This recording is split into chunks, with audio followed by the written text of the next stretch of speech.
그녀는 기쁨조라는 이름이 붙은 순간부터 사람이 아니라 물건이 되었습니다.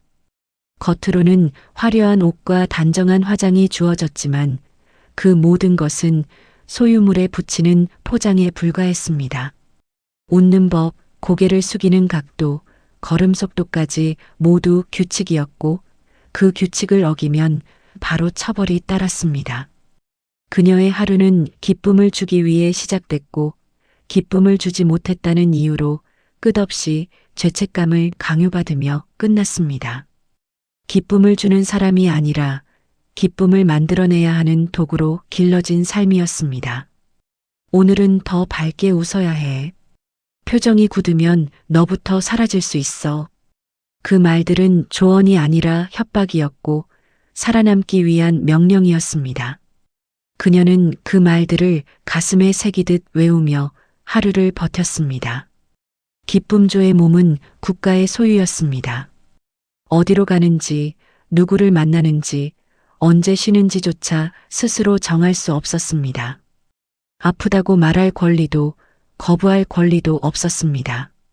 몸이 망가져도 대체품은 얼마든지 있다는 사실이 늘 따라다녔습니다. 그녀는 자신의 몸이 자신의 것이 아니라는 현실이 가장 견디기 힘들었습니다. 밤이 되면 몸보다 마음이 먼저 무너졌습니다. 웃음을 연습하느라 굳어버린 얼굴을 거울로 보며 그녀는 자신이 누구인지 점점 잊어갔습니다. 울고 싶어도 울 수 없었고 화가 나도 표현할 수 없었습니다. 감정을 드러내는 순간 약점이 되고 약점은 곧 처벌로 이어졌기 때문입니다. 기쁨조는 울지 않아. 기쁨조는 표정이 없어야 해. 그 말들은 그녀를 사람에서 기능으로 바꾸는 주문처럼 반복됐습니다. 동료들은 종종 사라졌습니다. 어제까지 옆에서 웃던 사람이 다음날 흔적도 없이 없어졌습니다. 이유를 묻는 순간 자신도 같은 운명이 될 수 있음을 모두 알고 있었습니다. 그래서 아무도 묻지 않았고 아무도 기억하지 않는 척했습니다. 그 침묵은 총성보다 더 무서웠습니다. 그녀는 언젠가 자신도 이렇게 사라질 것이라는 확신을 갖게 되었습니다. 나이가 들거나 몸이 망가지거나 마음이 무뎌지는 순간 끝이라는 것을 알고 있었습니다. 그때는 아무 설명도 아무 기록도 남지 않을 것이 분명했습니다. 어느 날 몸이 심하게 아팠지만 쉬겠다는 말조차 할 수 없었습니다. 참고 버티는 것이 미덕이 아니라 의무였기 때문입니다. 그녀는 그 순간 깨달았습니다. 여기서의 삶은 살아있음이 아니라 연명에 불과하다는 사실을요. 우리는 기쁘게 살아야 해. 그 말은 격려가 아니라 인간성을 포기하라는 명령처럼 들렸습니다. 그녀는 자신이 웃을수록 더 깊이 갇히고 있다는 사실을 알게 되었습니다. 기쁨을 줄수록 자신의 인생은 더 사라지고 있었습니다. 기쁨조라는 이름은 기쁨이 아니라 침묵과 복종, 그리고 소모를 의미했습니다. 그날 밤 그녀는 혼자 무릎을 끌어안고 앉아 있었습니다. 숨이 막히듯 가슴이 답답했고 이유 없이 눈물이 흘렀습니다. 그녀는 처음으로 마음속에서 이런 말을 했습니다. 이렇게 살다 사라질 바엔 도망치다 죽는 게 낫다. 그 말은 충동이 아니라 오래 쌓인 고통이 만든 결론이었습니다. 그녀는 자신이 이미 많이 죽어 있다는 사실을 받아들였습니다. 그래서 남은 한 번의 죽음은 스스로 선택하고 싶었습니다. 탈북은 자유를 향한 꿈이 아니라 인간으로 끝까지 남고 싶다는 마지막 몸부림이었습니다. 잡히면 죽는다는 것을 알면서도 여기서 썩어 없어지는 것이 더 무서웠습니다. 그녀는 비로소 깨달았습니다. 이곳에서 버티는 것이 진짜 죽음이라는 것을요. 그녀는 더 이상 기쁨조로 살고 싶지 않았습니다. 누군가를 기쁘게 하기 위해 자신을 부수는 삶을 끝내고 싶었습니다. 비록 도망치다 죽을지라도 한 번만은 자기 인생의 주인이 되고 싶었습니다. 그녀는 그날 조용히 마음속으로 탈북을 결정했습니다. 그 선택은 용기라기보다 더 이상 무너질 곳이 없다는 절망에서 나온 결심이었습니다. 그러나 동시에 인간으로 돌아가고 싶다는 가장 강한 소망이기도 했습니다. 그녀는 탈북을 결심한 순간부터 숨쉬는 방식까지 달라졌습니다. 이전에는 하루를 버티는 것이 목표였다면 이제는 하루를 견뎌내며 준비하는 사람이 되었습니다. 웃을 때도 고개를 숙일 때도 마음속에서는 계속 계산이 돌아갔습니다. 이 사람이 믿을 만한지, 이 말이 함정은 아닌지, 이 상황이 덫은 아닌지 하나하나 따져야 했습니다. 기쁨조의 생활은 늘 감시 속에 있었기에 비밀스러운 행동은 거의 불가능에 가까웠습니다.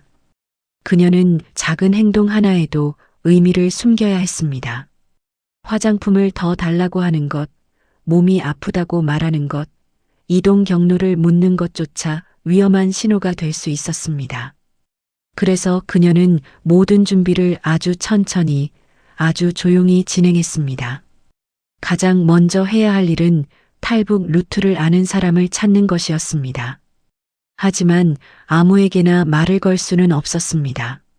잘못된 사람에게 들키는 순간 그 자리에서 끝이었습니다.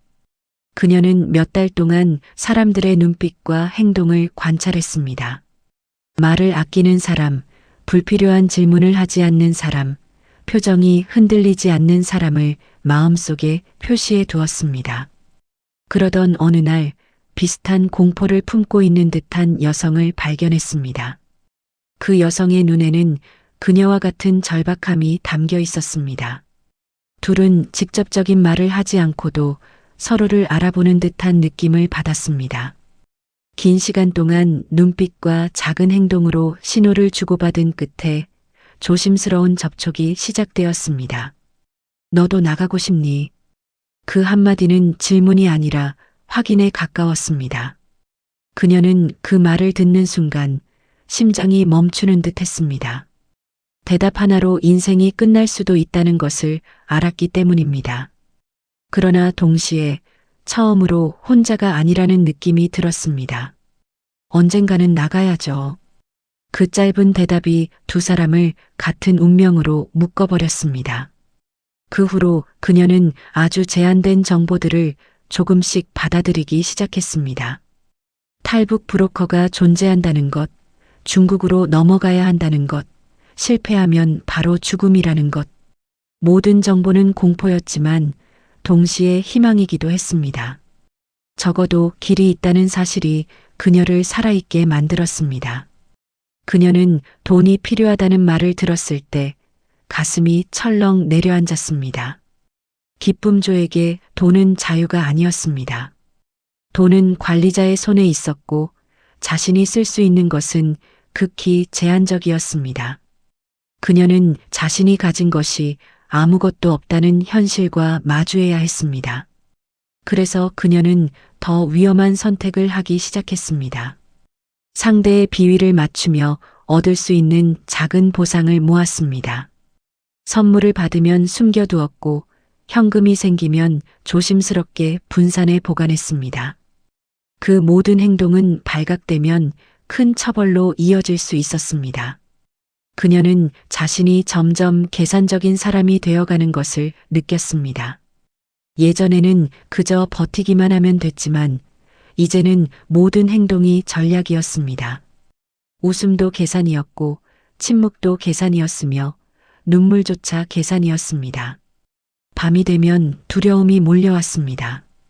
이 선택이 옳은지 너무 무모한 것은 아닌지 스스로를 수없이 의심했습니다. 그러나 다시 생각해보면 남는 선택지는 하나도 없었습니다. 여기 남는다는 것은 이미 죽은 것과 다르지 않았기 때문입니다. 잡히면 다 끝이야. 그건 알죠. 가족도 위험해질 수 있어. 그래도 가야 해요. 그녀는 이 대화를 수없이 반복하며 마음을 단단히 다졌습니다. 탈북 준비는 몸보다 마음이 더 힘들었습니다. 언제 들킬지 모른다는 불안, 언제 배신당할지 모른다는 공포가 매일 따라다녔습니다. 잠을 자다가도 작은 소리에 깜짝 놀라 깨곤 했습니다. 꿈에서는 늘 총소리와 철조망, 어두운 강물이 나왔습니다. 그럼에도 그녀는 준비를 멈추지 않았습니다. 왜냐하면 멈추는 순간 다시 기쁨조로 돌아가야 했기 때문입니다. 다시 웃음을 연습하고 다시 몸을 통제당하고 다시 존엄을 내려놓아야 했습니다.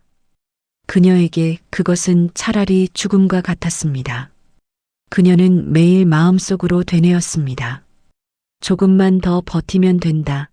조금만 더 참으면 된다. 지금의 고통은 나중의 자유를 위한 대가라고. 그 말이 없었다면 이미 무너졌을지도 몰랐습니다. 탈북은 희망이 아니라 계약처럼 느껴졌습니다. 자유와 목숨을 맞바꾸는 계약이었습니다. 그녀는 그 계약서에 이미 마음으로 서명을 한 상태였습니다. 그녀는 스스로에게 말했습니다.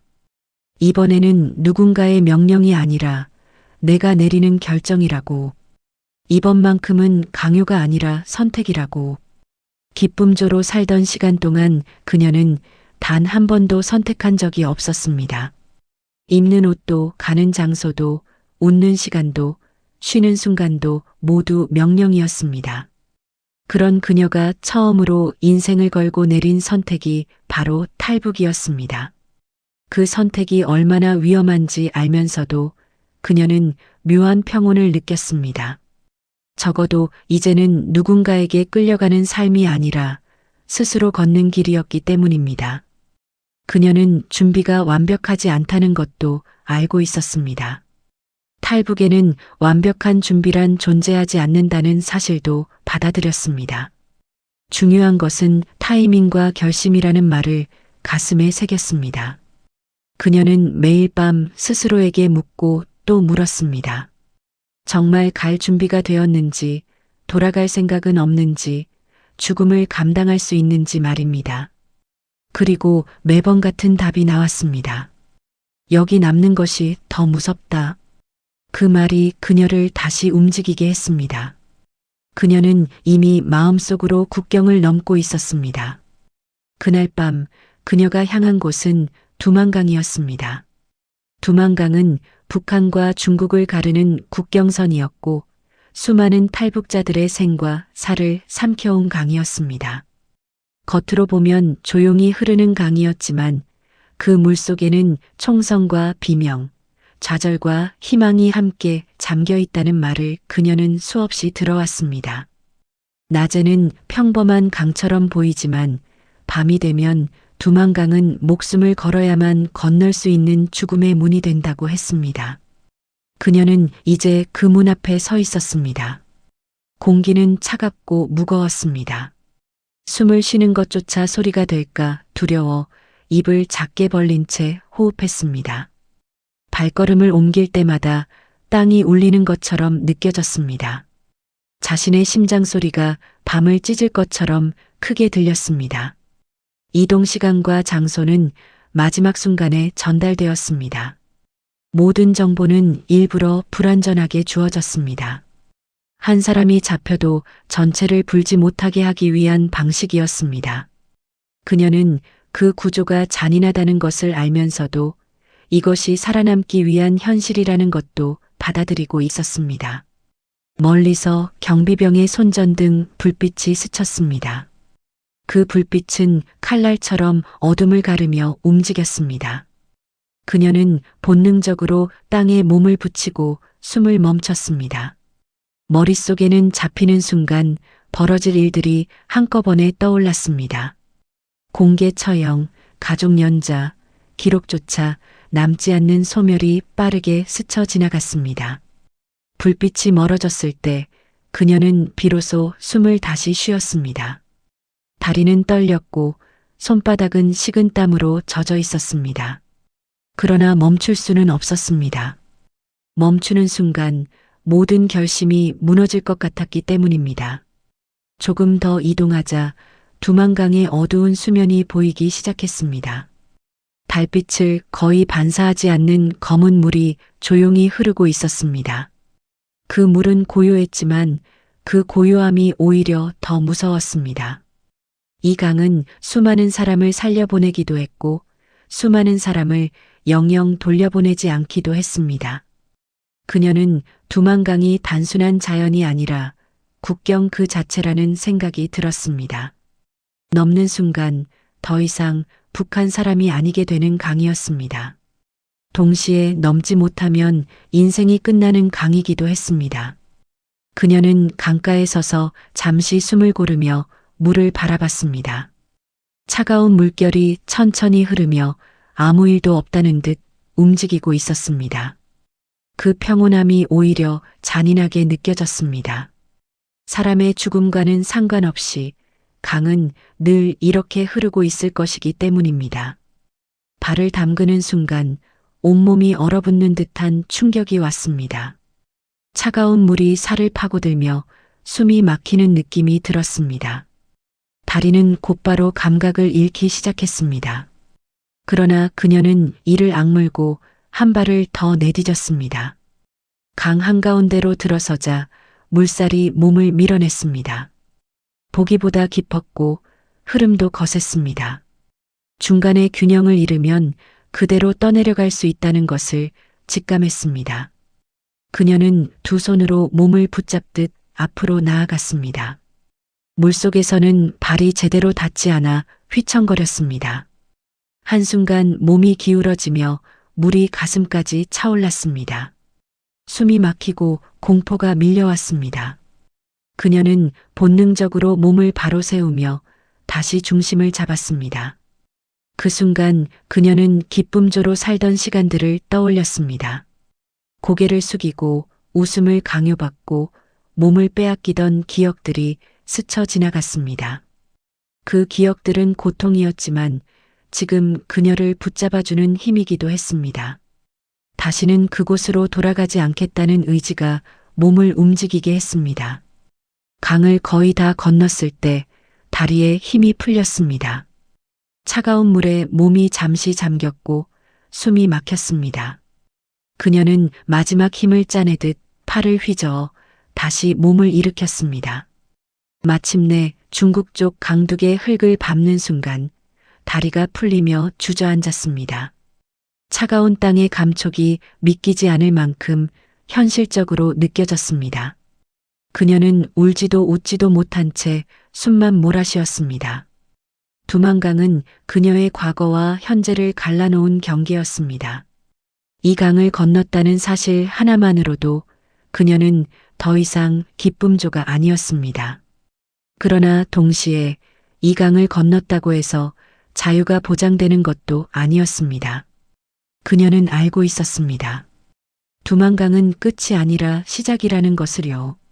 죽음을 넘었지만 살아남아야 할 싸움은 이제부터라는 사실을 말입니다.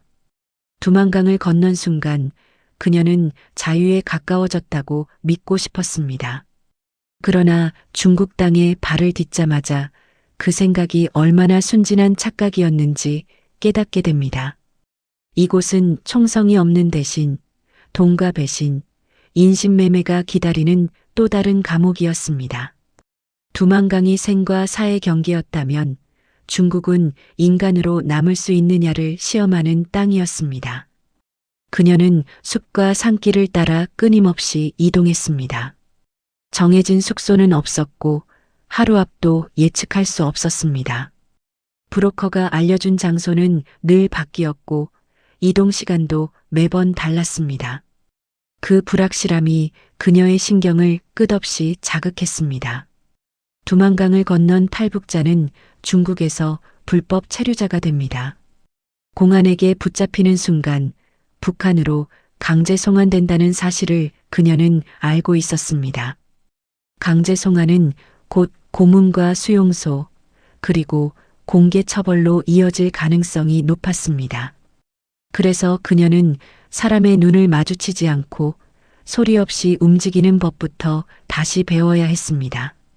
브로커의 표정은 시간이 갈수록 차가워졌습니다. 처음에는 도와주는 사람처럼 굴었지만 점점 계산적인 눈빛으로 변해갔습니다. 돈 이야기가 나올 때마다 그녀의 심장은 더 세게 뛰었습니다. 돈이 없다는 사실은 곧 쓸모없다는 의미가 되기 때문입니다. 그녀는 자신이 사람으로 대우받지 못하는 상황이 반복되고 있다는 것을 느꼈습니다. 북한에서는 국가의 소유였고 여기서는 거래 대상이었습니다. 소유의 주체만 바뀌었을 뿐 그녀의 존재 방식은 크게 달라지지 않은 듯 했습니다. 잠시 머물렀던 은신처는 대부분 지하나 창문 없는 방이었습니다. 밖으로 나갈 수 없었고 불도 마음대로 켤 수 없었습니다. 숨 쉬는 것조차 조심해야 하는 공간에서 그녀는 다시 숨이 막히는 느낌을 받았습니다. 밤마다 두만강이 떠올랐습니다. 그 차가운 물을 건너오던 순간이 반복해서 머릿속에 재생되었습니다. 강을 건널 때 느꼈던 공포보다 지금 이 불확실한 상태가 더 무섭게 느껴지기도 했습니다. 어느 날 브로커가 더 많은 돈을 요구했습니다. 그 말은 선택이 아니라 통보에 가까웠습니다. 지불하지 못하면 다른 방법이 있다는 식의 말투는 협박처럼 들렸습니다. 그녀는 그 말 속에 숨겨진 의미를 알아차렸습니다. 그 다른 방법이 인신매매나 강제 결혼 혹은 노동 착취일 수 있다는 사실을요. 그녀의 몸이 다시 거래 대상이 될 수 있다는 현실이 숨을 막히게 했습니다. 그녀는 스스로에게 물었습니다. 두만강을 건너면서 목숨을 걸었던 이유가 이것이었는지 말입니다. 다시 누군가의 소유물이 되기 위해 강을 넘은 것은 아니었습니다. 그녀는 더 이상 침묵하면 안 된다는 생각이 들었습니다.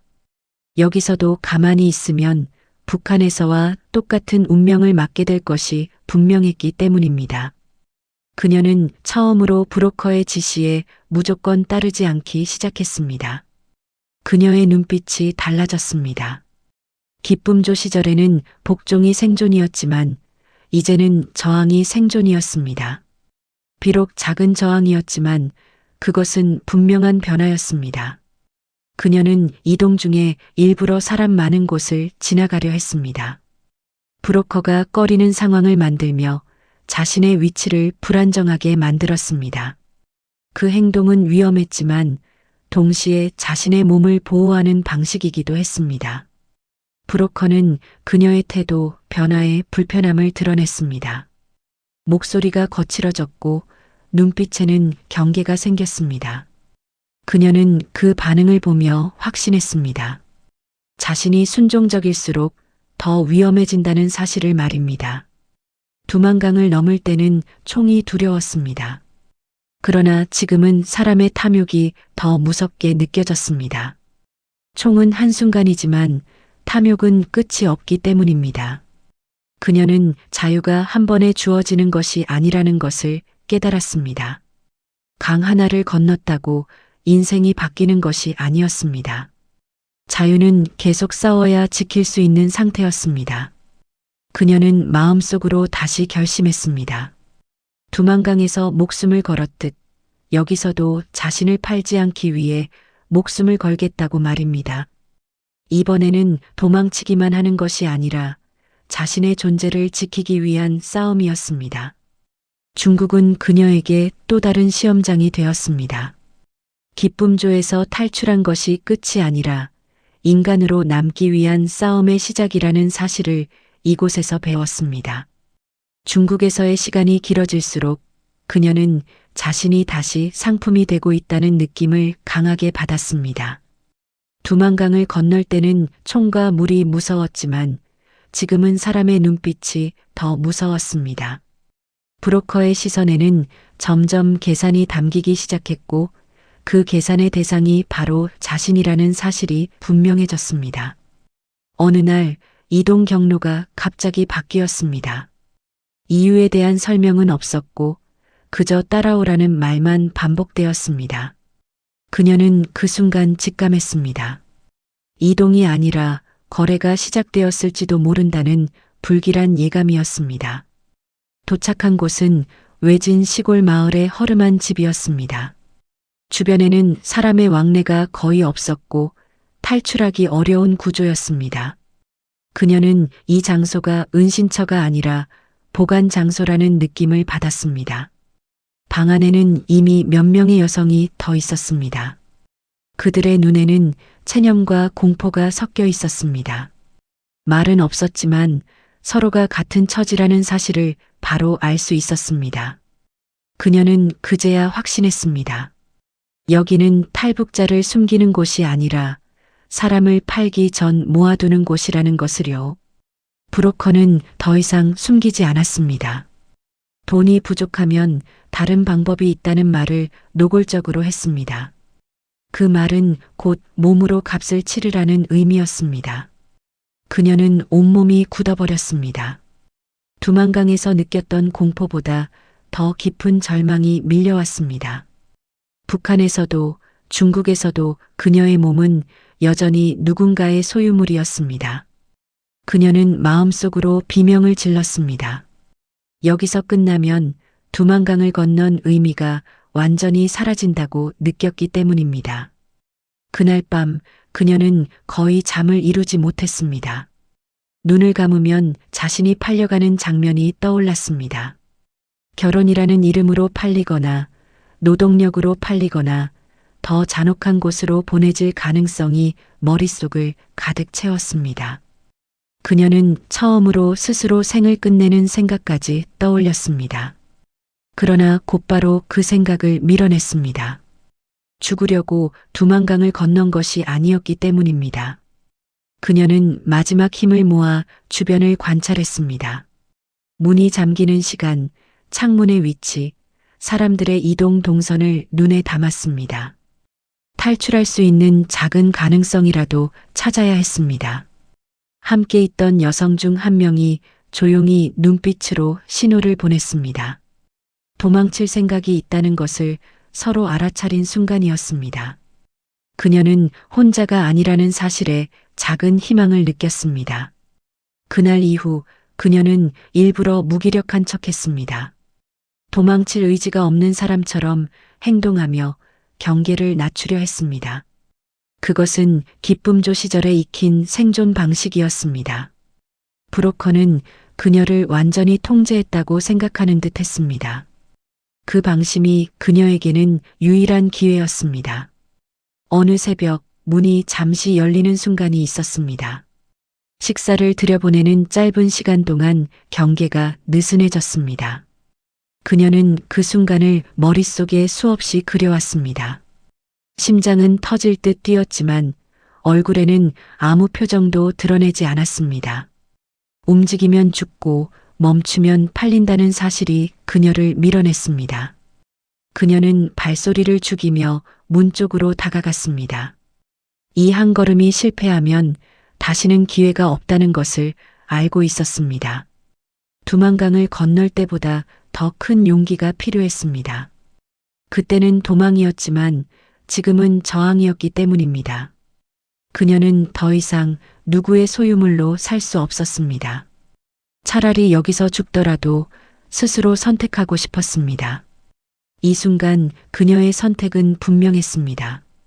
팔려가느니 도망치고 도망치다 잡히느니 죽겠다는 결심이었습니다. 그 결심이 그녀를 다시 한번 절벽 끝으로 밀어 넣었습니다. 그녀가 도망친 길 끝에는 어둠과 침묵만이 있었습니다. 숨이 턱까지 차오르도록 달리면서도 뒤를 돌아볼 수 없었습니다. 발소리 하나에도 심장이 멈출 것처럼 뛰었고 몸은 이미 한계를 넘고 있었습니다. 그러나 멈추는 순간 다시 팔려갈 수 있다는 공포가 그녀를 계속 움직이게 했습니다. 차가운 공기가 폐를 찔렀고 다리는 점점 말을 듣지 않았습니다. 넘어질 때마다 땅을 짚고 다시 일어섰습니다. 기쁨조 시절 수없이 무릎 꿇었던 기억이 떠올랐지만 이번에는 굴복이 아니라 생존을 위한 몸부림이었습니다. 한참을 헤매다 불빛이 보이는 작은 마을 근처에 다다랐습니다. 사람이 있다는 사실이 무서우면서도 유일한 희망처럼 느껴졌습니다. 그녀는 그 불빛이 구조일지 또 다른 위험일지 알 수 없었습니다. 그녀는 결국 힘이 풀려 길가에 주저앉았습니다. 몸은 떨렸고 정신은 몽롱했습니다. 그 순간 누군가의 발소리가 들렸습니다.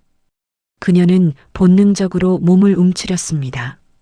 도망칠 힘조차 남아있지 않았습니다. 잡히면 끝이라는 생각이 머릿속을 스쳤습니다. 하지만 다가온 사람들은 무기를 들고 있지 않았습니다. 그들의 표정에는 위협보다 놀람과 걱정이 담겨 있었습니다. 그녀는 처음으로 누군가의 눈에서 적이가 아닌 연민을 보았습니다. 그녀는 자신의 처지를 말로 설명할 수 없었습니다. 눈물과 떨림만으로 모든 상황을 전해야 했습니다. 그것만으로도 충분히 전해졌습니다. 그들은 그녀를 숨겨주겠다고 했습니다. 경찰이나 브로커가 아닌 도움을 주려는 사람들이라는 느낌이 들었습니다. 그 말 한마디가 그녀의 긴장을 무너뜨렸습니다. 그녀는 그 자리에서 그대로 울음을 터뜨렸습니다. 기쁨조 시절부터 지금까지 한 번도 제대로 울어본 적이 없었기 때문입니다. 그 울음에는 공포, 분노, 절망, 그리고 살아남았다는 안도가 모두 담겨 있었습니다. 그녀는 작은 방으로 옮겨졌습니다. 문이 잠겼지만 그 잠금은 감금이 아니라 보호처럼 느껴졌습니다. 처음으로 잠금 장치가 안전하게 느껴졌습니다. 따뜻한 물과 음식이 주어졌습니다. 그녀는 그 온기에 몸이 녹아내리는 느낌을 받았습니다. 기쁨조로 살 때는 사치였던 평범한 배려가 눈물나게 고마웠습니다. 그녀는 사람으로 대접받고 있다는 사실이 믿기지 않았습니다. 아무 대가도 요구받지 않았고 어떤 조건도 붙지 않았습니다. 그저 안전하라는 말만 반복되었습니다. 그날 밤 그녀는 바닥에 몸을 말고 잠들었습니다. 언제 누군가 들이닥칠지 모른다는 불안은 여전했지만 몸은 더 이상 도망치지 않아도 되는 상태였습니다. 잠결에 기쁨조 시절의 장면이 떠올랐습니다.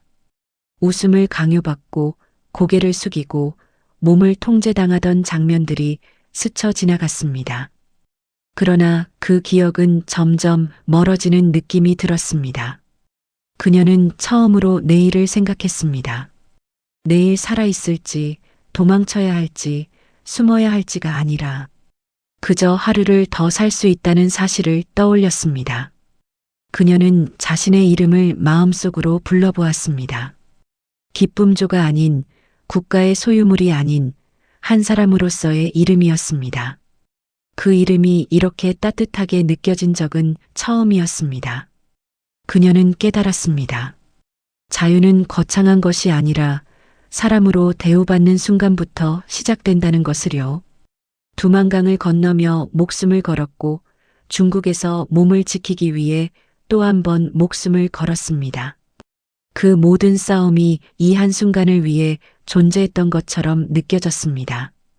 그녀는 아직 한국에 가지도 못했고 안전이 완전히 보장된 것도 아니었습니다. 그러나 적어도 오늘 밤만큼은 팔려가지 않아도 되는 사람이었습니다. 그녀는 그 사실 하나만으로도 자신이 다시 살아났다고 느꼈습니다. 그녀에게 한국은 나라의 이름이 아니라 인간으로 살 수 있는 가능성이었습니다. 그러나 그 가능성까지 가는 길은 또 하나의 국경을 넘는 것과 같았습니다. 두만강이 몸의 국경이었다면 한국으로 가는 길은 신분과 과거를 넘는 국경이었습니다. 도움을 주던 사람들은 그녀를 국제인권단체와 연결해 주었습니다. 그 과정은 조심스럽고 느리고 철저하게 비밀로 진행되었습니다. 한 번이라도 정보가 새면 다시 브로커에게 잡히거나 공안에 넘겨질 수 있었습니다. 그녀는 이동할 때마다 가명을 사용했습니다. 자신의 이름을 숨겨야 안전해진다는 사실이 아이러니하게 느껴졌습니다. 기쁨조 시절에는 이름조차 필요 없었고 지금은 이름이 위험이었습니다. 여러 도시를 옮겨 다니며 숨어 지내는 시간이 이어졌습니다. 차 안에서, 작은 방에서, 낯선 사람의 집에서 밤을 보내야 했습니다. 그 모든 공간이 임시였고 언제 떠나야 할지 몰랐습니다. 서류 작업이 시작되자 그녀는 다시 긴장했습니다. 종이 한 장이 생명을 살릴 수도 죽일 수도 있다는 사실을 알게 되었기 때문입니다. 그동안 목숨을 지켜준 것은 몸이었지만 이제는 문서가 그녀를 지켜야 했습니다. 사진을 찍는 순간 그녀는 카메라 앞에 서는 것이 이렇게 두려운 일인지 처음 알았습니다. 기쁨조 시절에는 보여주기 위한 사진이었지만 지금은 생존을 위한 기록이었습니다. 표정 하나에도 인생이 달라질 수 있다는 생각에 손이 떨렸습니다. 신문처럼 느껴지는 질문들이 이어졌습니다. 왜 탈북했는지, 어떤 과정을 거쳤는지, 누구를 만났는지 모두 사실대로 말해야 했습니다. 말을 잘못하면 거짓으로 의심받을 수 있었고 그것은 곧 보호 중단으로 이어질 수 있었습니다. 그녀는 처음으로 진실을 말해야만 살아남는 상황에 놓였습니다. 기쁨조 시절에는 침묵이 생존이었지만 이제는 고백이 생존이었습니다. 그 변화가 그녀를 더 긴장하게 만들었습니다. 밤마다 불안이 밀려왔습니다. 모든 절차가 무사히 끝나지 않으면 다시 중국으로 돌아가야 할지도 모른다는 생각이 들었습니다. 그 상상만으로도 몸이 굳어버렸습니다. 어느 날 한국으로 이동할 수 있다는 소식을 들었습니다. 그 말은 짧았지만 그녀의 인생을 통째로 흔드는 한 문장이었습니다. 믿고 싶으면서도 믿기 어려웠습니다. 비행기를 타기 전 그녀는 거울을 오래 바라봤습니다. 기쁨조의 얼굴도 도망자의 얼굴도 아닌 한 사람의 얼굴이 보였습니다. 그 얼굴이 아직 낯설면서도 처음으로 마음에 들었습니다. 비행기에 오르는 순간 다리가 떨렸습니다. 두만강을 건널 때와는 다른 종류의 두려움이었습니다. 이번에는 총이 아니라 새로운 세상이 무서웠습니다. 창밖을 보며 그녀는 생각했습니다. 이 비행기는 단순한 이동수단이 아니라 과거와 미래를 가르는 선이라고 느꼈습니다. 비행기 안에서 그녀는 한숨도 자지 못했습니다. 기쁨조로 살던 시간, 두만강, 중국에서의 도망, 팔려갈 뻔한 순간들이 모두 스쳐 지나갔습니다. 그 모든 시간이 이 자리에 오기 위해 존재했던 것 같았습니다. 한국 땅에 내리는 순간 현실감이 들지 않았습니다. 기쁨보다 허탈함이 먼저 밀려왔습니다. 너무 오래 긴장한 탓에 기뻐할 힘조차 남아있지 않았습니다. 공항의 밝은 조명과 사람들의 표정이 낯설었습니다. 누구도 그녀를 감시하지 않았고 누구도 고개를 숙이게 하지 않았습니다. 그 자유로움이 오히려 무서웠습니다. 그녀는 스스로에게 물었습니다. 이제 무엇을 해야 하는지, 어떻게 살아야 하는지 말입니다. 명령이 없는 세상은 처음이었기 때문입니다. 그러나 한 가지는 분명했습니다. 기쁨조로 살던 인생은 끝났고 돌아갈 길도 없다는 사실이었습니다. 그것만으로도 그녀는 충분히 잘 해냈다고 느꼈습니다. 그녀는 한국에 온 뒤에도 한동안 마음이 편해지지 않았습니다. 밤이 되면 두만강의 차가운 물과 중국의 어두운 방, 기쁨조 시절에 굳어버린 웃음이 차례로 떠올랐습니다. 몸은 안전한 곳에 와 있었지만 마음은 아직 국경을 넘지 못한 상태였습니다. 사람들이 웃으며 걷는 거리조차 처음에는 현실처럼 느껴지지 않았습니다. 처음 교육기관에 들어갔을 때 그녀는 작은 소리에도 몸을 움츠렸습니다. 누군가 갑자기 다가오면 반사적으로 고개를 숙였습니다. 기쁨조 시절 몸에 밴 반응이 쉽게 사라지지 않았기 때문입니다. 그러나 아무도 그녀를 꾸짖지 않았고 누구도 위에서 내려다보지 않았습니다. 그 사실이 오히려 더 혼란스러웠습니다. 명령이 없는 공간, 통제가 없는 시간, 억지로 웃지 않아도 되는 하루가 낯설었습니다. 자유는 기쁨이기보다 두려움에 가까웠습니다. 어느 날 상담 시간에 그녀는 처음으로 자신의 과거를 말하기 시작했습니다. 말을 꺼내는 순간 목이 막히고 손이 떨렸습니다. 기쁨조라는 단어 하나를 꺼내는 데에도 큰 용기가 필요했습니다. 제가 사람으로 살지 못했던 시간이 있었어요. 그 한 문장은 그녀가 스스로를 피해자가 아니라 생존자로 인정하는 순간이었습니다. 누군가에게 들키면 죽던 이야기를 이제는 살아있기 때문에 말할 수 있게 된 것이었습니다. 그녀는 자신의 과거가 부끄러움이 아니라 증거라는 사실을 조금씩 깨달았습니다. 자신이 얼마나 잔인한 환경을 견디고 살아왔는지를 보여주는 증거라는 생각이 들었습니다. 그 생각은 그녀의 등을 조금씩 곧게 만들었습니다. 시간이 흐르며 그녀는 다른 탈북 여성들과 만나게 되었습니다. 그들 역시 각자의 지옥을 건너온 사람들이었습니다. 눈빛만 봐도 서로의 상처를 알아볼 수 있었습니다. 그녀는 그들과 함께 있을 때 처음으로 마음이 편안해졌습니다. 설명하지 않아도 이해받는다는 감각이 생겼기 때문입니다. 그 공감은 어떤 치료보다 강력했습니다. 어느 날 한 여성이 조용히 말했습니다. 언니처럼 살아남을 수 있을까요? 그 말에 그녀는 가슴이 뜨거워졌습니다. 자신이 누군가의 희망이 될 수 있다는 생각을 처음 해봤기 때문입니다. 우리는 이미 살아남은 사람들이에요. 그 말은 상대에게 하는 말이면서 동시에 자신에게 하는 선언이었습니다. 기쁨조였던 과거를 지우지 않고 탈북자의 현재를 숨기지 않고 생존자로 서겠다는 선언이었습니다. 그녀는 점점 자신의 이야기를 더 많은 사람 앞에서 하게 되었습니다. 처음에는 목소리가 떨렸지만 점점 또렷해졌습니다. 그 떨림은 약함이 아니라 진실에서 오는 힘이었습니다. 그녀의 이야기는 단순한 비극이 아니라 증언이 되었습니다.